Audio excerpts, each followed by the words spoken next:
고난주간 둘째 날 주님 앞에 나오게 하시고 부활의 은혜에 감사하며 저희를 돌아보게 해주심을 감사드립니다. 주님께 기도하며 말씀 들을 때 저희의 심령을 주관하시어서 저희로 하여금 주님의 사랑을 깊이 깨닫게 하여 주시고 더욱 주께 가까이 가는 복을 내려 주시옵소서. 저희가 더욱 주님의 사람이 되도록 변화시켜 주시옵소서. 아버지, 저희는 이 세상을 창조하시고 주관하시는 하나님 아버지를 믿사오며 우리 주 예수 그리스도의 잉태와 고난과 죽으심과 부활과 영생을 믿습니다. 그러나 저희가 미련하여 믿는다고 하지만 죽은 믿음을 품고 있으면서 어리석게도 바로 믿고 있다고 하고 있지는 않습니까? 1만 달란트의 은혜를 받았으면서도 100데나리온을 나누는 선한 이웃이 되기를 망설이며 믿는 자로서 두 렙돈을 나누고서 선한 사마리아인이 되었다고 스스로를 위로하지는 않습니까?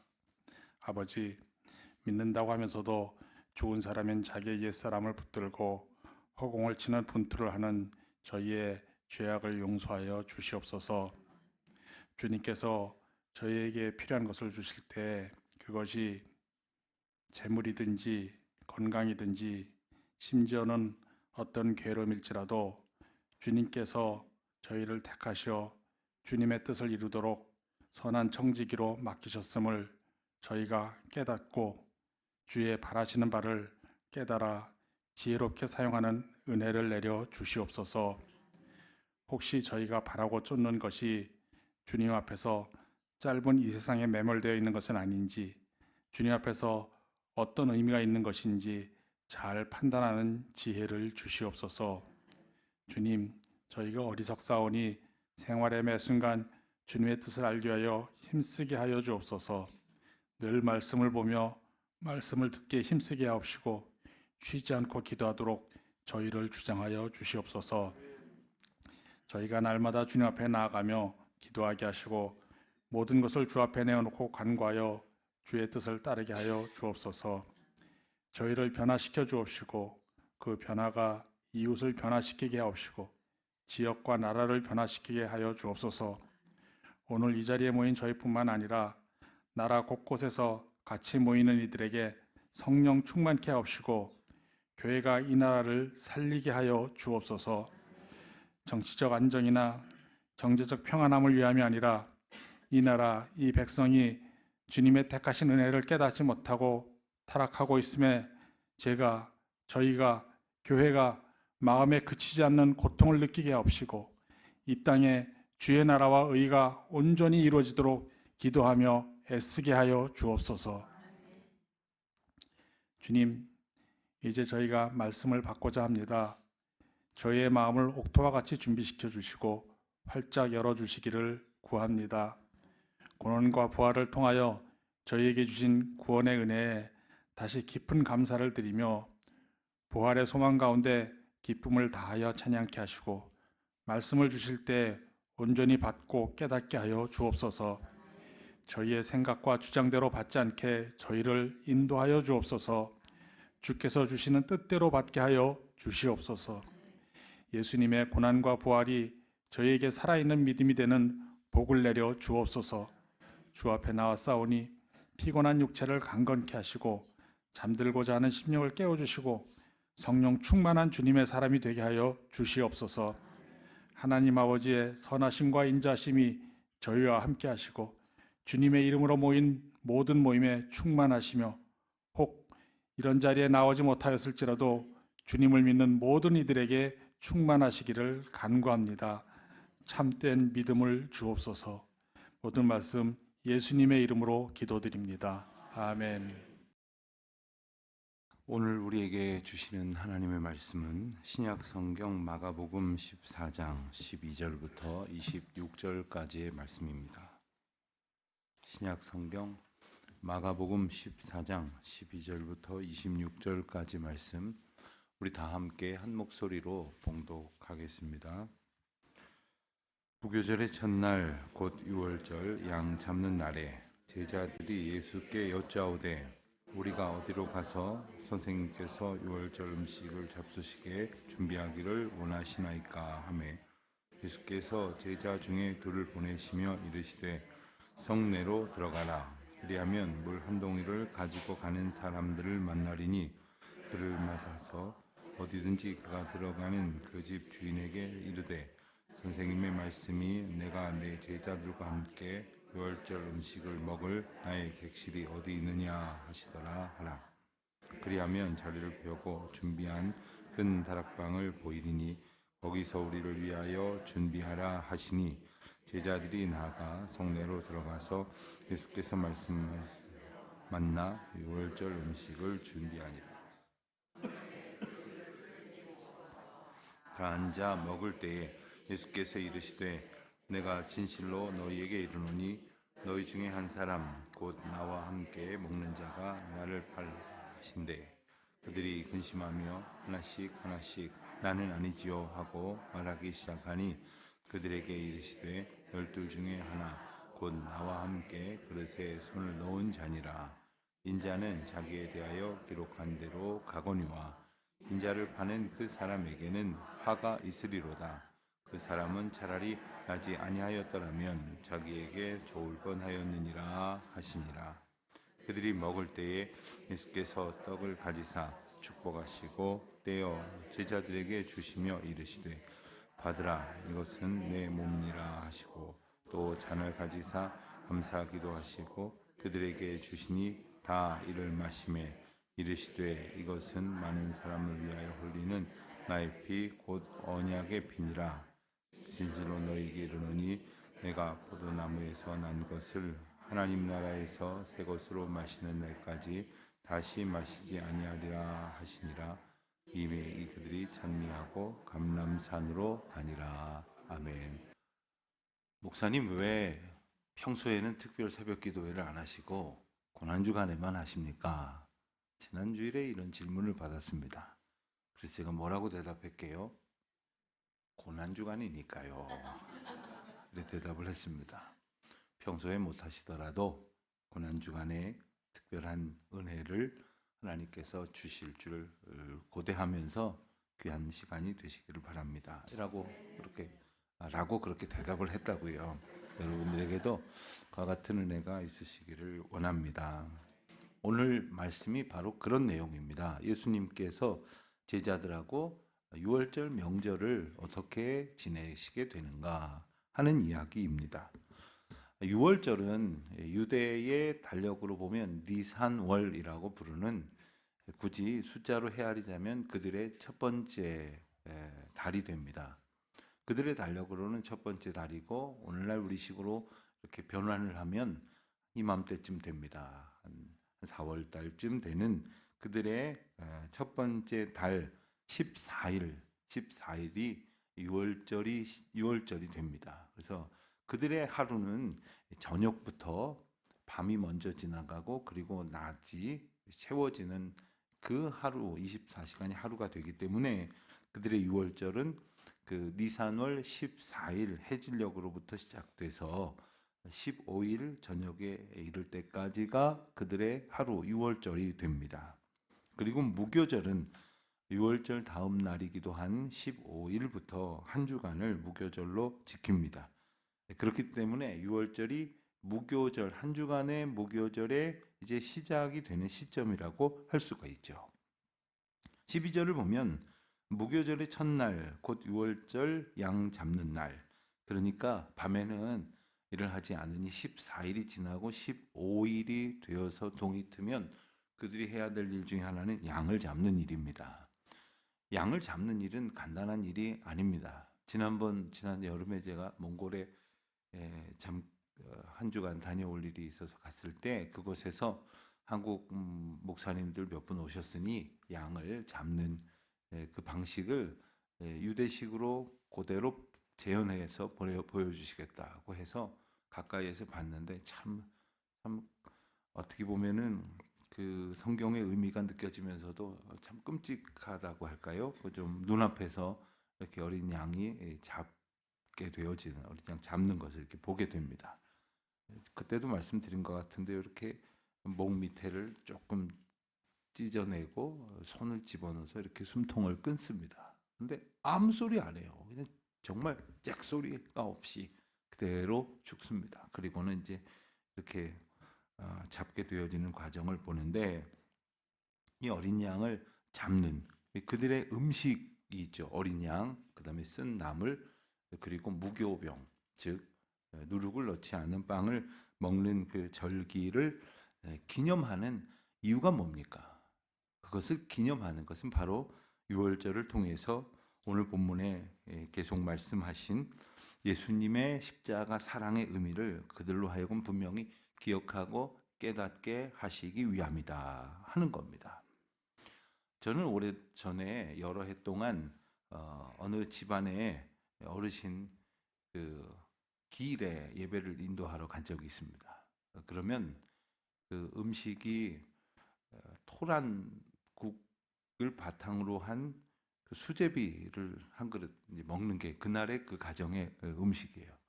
너무 미안해하면서도, 왜냐하면 목사님을 모시고 예배를 드리고 식사 대접을 하는데 이렇게 변변치 않아서 죄송합니다 하는데, 그렇게 음식을 드신 이유는 바로 돌아가신 그 집안의 어르신이 장로님께서 늘 그 음식을 드셨대요. 왜 드셨는가? 그 바로 앞에 시장이 있었는데 그 시장에서 구할 수 있는 음식 중에 가장 싸게 먹을 수 있는, 가장 간단하게 먹을 수 있는, 그리고 먹다 보면 계속 먹을 수 있는 음식이었대. 그래서 계속 그렇게 해서 드셔서 그 가정을, 자녀들을 공부시키고 또 신앙으로 양육해서 일가를 이루셨기에 그 후손들이 모여서 그날만큼은 그 음식을 이렇게 먹는 거죠. 이제 자라나는 손주들이 맛있어서 할 리가 없는 거죠. 심지어는 안 먹겠다고, 안 먹고 집에 가서 딴 거 해달라고. 그러다가 몇 해 지나니까 부모들도 익숙해졌는지 먹기 싫으면 막 집에 가면 아무것도 없어. 얘들도 이제 아니까 이제 먹더래요. 자, 그 음식을 먹는 이유가 뭡니까? 기념하는 거죠. 유월절에 음식을 두고 특별히 유월절을 지키는 것은 바로 기념을 하는 겁니다. 제자들이 예수님께 물었습니다. 어디서 지킬게 준비할까요? 그랬을 때 예수님께서 13절에 보니까 대답을 이리 하십니다. 제자들 중에 둘을 보내시면서 성내로 들어가라 이렇게 하시고요. 그리고 거기 가면 물 한 동이를 가지고 가는 사람을 만날 것이다 했습니다. 근데 여기서 사람은 남성 명사입니다. 물 한 동이를, 물동이를 이고 물을 기르러 가는 사람들은 대부분, 아니 전부 다 여성들이었습니다. 그러니까 남성을 만나는 것 자체는 아니 누가 있겠다고요? 이렇게 반문할 만한 상황인 것이죠. 예수님께서는 아주 특별한 계획 속에서 이 명절을 의미 있게 지킬 것을 예비하셨습니다. 그리고 표적을 또 하나, 표적의 장치를 하나 두셨습니다. 그에게 가서 물으라. 그러면 그가 15절에 보면 자리를 펴고 준비한 큰 다락방을 보이리니, 그러니까 사람 하나는 우연히 만날 수 있을지 몰라도 큰 다락방을 준비한 사람을 만날 확률을 굳이 따지자면 극히 드물고 있기 어려운 일이죠. 이것은 단지 이런 일이 벌어질런지 한번 시험해보라 이런 뜻이 아니에요. 하나님께서 우리로 하여금 합당한 믿음의 고백과 소망을 가지고 유월절을 지키도록 예비하여 주셨으니 예비하신 은혜를 따라가라 하는 겁니다. 여러분 한번 생각을 해보세요. 우리가 인생길을 걸어가는데 날마다 가보지 않은 길을 걸어가느라고 참 두렵습니다. 떨립니다. 그런데 그 모든 일들이 완벽하게 예비된 하나님의 은혜의 길로 우리를 인도하신다. 한 점 틀림없이 일말의 오차도 없이 하나님의 계획하신 대로 우리를 착착 이끌어 가신다고 생각을 해보세요. 얼마나 기대가 됩니까? 근심 걱정할 이유가 뭐가 있습니까? 예수님께서는 지금 제자들에게 이것을 일러주시는 거예요. 그 간단한 일련의 상황이지만 예수님께서 예비하신 그 은혜의 길로 이제 어떻게 하면 됩니까? 따라가면 되는 겁니다. 순조롭게 되어질 일들을 따라가면 되는 거예요. 종종 보면 그런 거 잘 못하시는 분들이 있어요. 교인들하고 어디 가면 그냥 어디 다 준비해서 이끌고 가시나 보다 하면 되는데, 버스도 타기 전부터 우리 어디로 가는 거예요? 몇 시에 도착해요? 도착하면 우리 점심은 먹습니까? 아, 그럼 금식하겠습니까? 아, 그래요? 그럼 조금 있으면 뭐 먹는데요? 디저트는 있습니까? 뭘 또 마시는데요? 자, 우리가 하나하나 사실 우리가 준비해야 될 때는 어떻게 준비할까요? 할 수 있겠지만 따라가야 할 때는 감사함으로 또 소망함으로 때로는 기대함으로 따라갈 수 있어야 하겠는데 가만히 보면 이끌어야 할 때 성실히 준비하지도 않으면서 또 따라가야 할 때 이것저것 뭐 말이 많아요. 하나님께서 우리를 인도하시기 위하여 이렇게 유월절을 지키게 하십니다. 다시 한번 기억해야 할 것이 있습니다. 유월절을 지키게 하신 이유가 뭘까? 유월절은 이스라엘 백성들이 유월, 그러니까 넘어가다라는 뜻을 가진 유자도 그렇고 월자도 그렇고 다 이렇게 넘어가다, 지나가다라는 말이에요. 패스오버.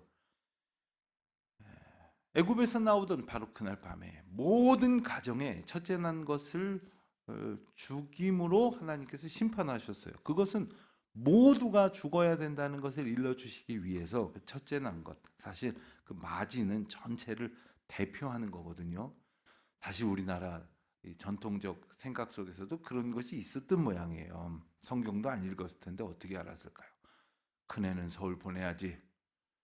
큰애는 그래도 대학 가야지. 동생들이 저도 보내주세요. 저도 공부하세요. 다 보내줄 수 있으면 다 가겠지만 그렇지 못하면 어떡하냐? 내 형만 보내자. 내 큰오빠만 보내자.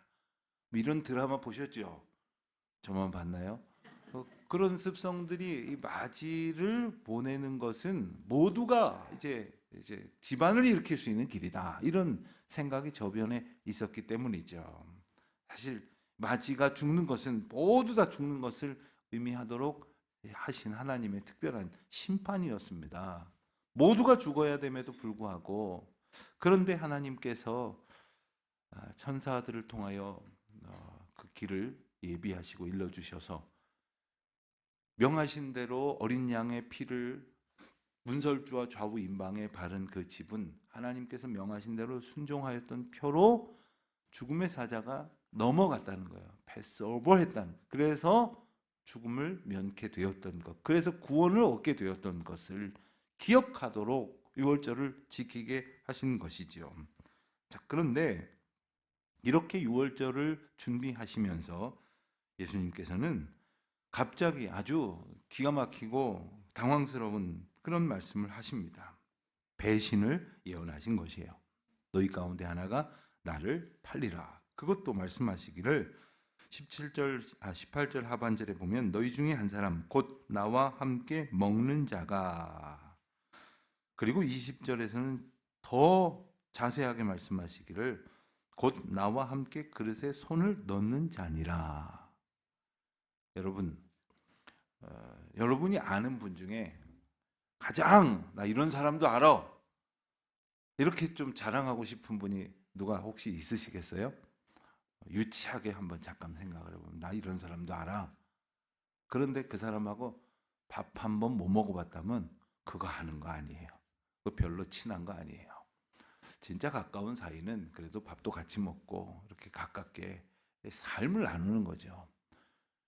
별로 가깝지 않다고 생각이 들어도 가만 보면 밥 먹을 일이 제법 있어가지고 자주 식사를 했다. 그러면 가까운 거예요. 또 그렇게 삶을 나누는 거니.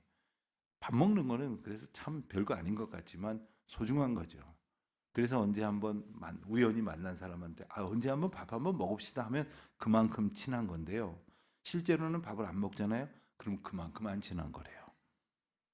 그런데 예수님께서 같이 식사를 하는 사람이라고 그랬어요. 그것도 저만치 떨어진 테이블에서 식사를 하는 게 아니라 한 상에서 같이 음식에 손을 넣는 자.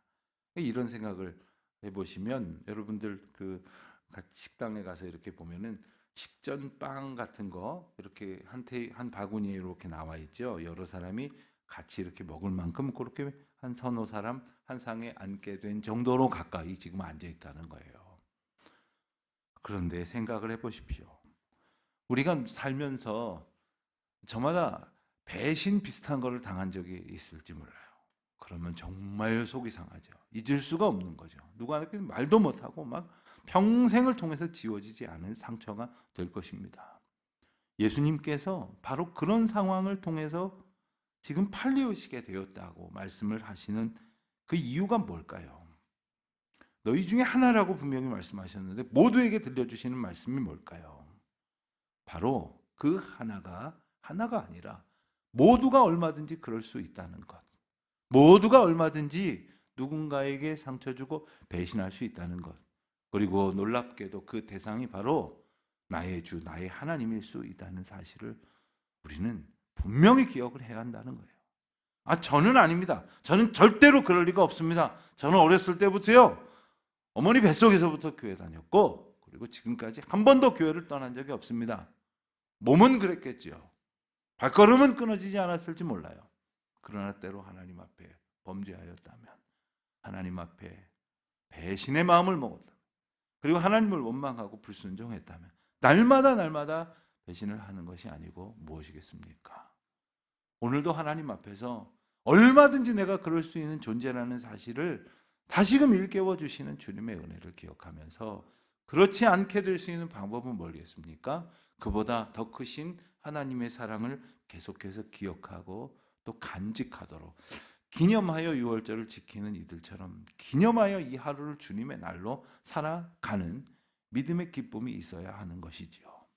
예수님께서는 그와 같은 기억을 분명히 가지실 수 있도록 아주 그 소중한, 그리고 분명히 마음 가운데 기억할 수 있는 그러한 계기의 사건을 예비하여 말씀하여 알려주십니다. 그것이 바로 뭐냐면 바로 성찬식, 성만찬의 제정인 것입니다. 22절 말씀을 보니까 그들이 먹을 때에, 그렇지요, 그들이 지금 함께 음식을 나누게 되었습니다. 또 갑자기 예수님께서 떡을 가지고 기도하셨어요. 이 떡을 가지고 기도하실 때 하나님께는 감사의 기도를 드리셨고, 제자들을 위해서는 뭐라고 기도하셨을까요? 이 떡이 단순히 한 끼의 배부름을 위한 것이 아니라 이 떡을 먹음으로 하나님의 사랑을 기억하게 해 주십시오. 간직하게 해 주십시오. 여러분, 자녀들과 함께 식사하실 때가 있으면 가급적이면은 부모님이 기도를 인도하시면 좋습니다. 앞으로 몇 번 더 그럴 일이 많지 않아요. 같이 이렇게 상에 둘러앉아서 밥 먹을 일이 많지 않습니다. 그러면 잠깐이지만 오늘은 아버지가 기도하마. 오늘은 내 아내를 보고 그렇게 해보세요. 어머니가 한번 기도하시오. 그러고서는 같이 잠깐 기도합니다. 뭘 기도합니까? 하나님, 이 음식이 차려지기까지 수고한 많은 분들이 있습니다. 그런 이야기도 할 수 있겠으나 궁극적으로 날마다 우리를 먹이시고 날마다 우리를 살리시는 하나님의 그 사랑을 기억할 수 있게 해달라고 기도하는 거죠. 그것을 감사하며 기도하는 거죠. 우리가 잘 아는 대로 성찬을 제정하시면서 떡과 잔을 주셨습니다. 이것은 나의 몸이다, 나의 피다 말씀을 하셨습니다. 예수님께서 당신의 몸과 피라고 비유하시면서 떡과 잔을 주신 것은 바로 방금 전에 말씀하신 대로 유월절의 음식에 어린 양이 희생되어 그 어린 양의 피로 인하여 구원을 얻었다고 하는 것을 그들이 기억했던 것처럼 바로 이 순간에 예수님께서 그들 가운데에 희생 제물이 되어 주셨고, 아까 우리 찬송 불렀지만 화목 제물이 되게 하셨다는 거예요. 여러분, 희생 제물과 화목 제물의 의미를 아십니까? 예수님이 어째서 희생 제물이십니까? 우리가 죽어야 함에도 불구하고 우리 대신해서 죽으셨으니 희생 제물이신 거고, 예수님께서 어떻게 화목 제물이 되신 것입니까? 예수님이 아니고서는 우리는 누구와 이렇게 화해해 가면서 화목하게 살아갈 수가 없는 거예요. 여러분, 인간의 관계는요, 두고 보십시오. 점점 나빠질 수밖에 없어요. 제가 장담합니다. 왜 그런지 아세요? 이 사람이 나이 들어가면서 새로운 사람을 사귀어 가는 게 쉽지가 않아요. 그것도 다 내 문제입니다. 내가 고집이 너무 세니까. 나는 아니면 아닌 거야. 아이고, 그걸 무슨 좋은 소신인 줄 알고 있는데, 자기가 아니어도 옳은 것이 있어요. 내가 틀렸다 해도 귀한 것이 있어요. 그런데 점점 더 용납할 줄 몰라요. 어린 아이들은 어떠세요? 우리 교회 꼬맹이들 보면요, 제가 이러면 막 와서 달려들어요. 예. 이렇게 생겨도 막 아이들이 와서 막 달려듭니다. 그런데 시간이 지나면 이렇게 경계하고 저렇게 경계하고 막 불편해하고 서로를 용납하지를 않아요. 왜 그렇습니까? 내게 허락하시는 하나님의 모든 은혜의 과정으로 볼 수 있고 그 과정을 하나님께서 인도하시는 지혜로 보지를 못하는 거예요. 사람을 잃어가는 거예요. 사람과 사람 사이가 닫혀가져 가는 거예요. 끊어져 가는 거예요. 그런데 말이죠, 하나님께서 우리 가운데 화목제물이 되어주셔서 그냥 자기 성질대로 끊어지기 쉬운 모든 관계를 주의 사랑으로 연합하게 하신다는 거예요. 때로는 소원해지기 쉬운 친구의 관계, 심지어 마음의 상처로 인하여 멀어져 가고 있는 그러한 부모 자녀, 또한 부부의 관계, 또 하나님께서 한 사명을 주셔서 한데 묶어 놓으신 공동체가 하나님의 은혜 가운데에서 결합되지 못하는 그 모든 문제들을 다 해소하시기 위해서 기꺼이 화목제물이 되어 주셨다는 것을, 그래서 예수님께서 이 땅에 오셔서 구원을 이루신 것을 오늘 바로 다시금 회복시켜 주시기 위하여 지금도 역사하시고 이것을 기념하라 하시는 의미로 친히 몸과 피를 내어 주셨다는 사실이죠. 이것을 오늘 다시금 기억하면서 하나님께서 우리 가운데 희생 제물 되어 주심으로 우리의 죄를 없게 하시고 화목 제물 되어 주심으로 우리를 그리스도 안에서 연합하게 하여 주셨다는 이 귀한 사랑 가운데 이 하루가 복되고 하나님의 은혜 가운데 나아가는 순종의 날 되시기를, 은혜의 날 되시기를 주님의 이름으로 축원드립니다.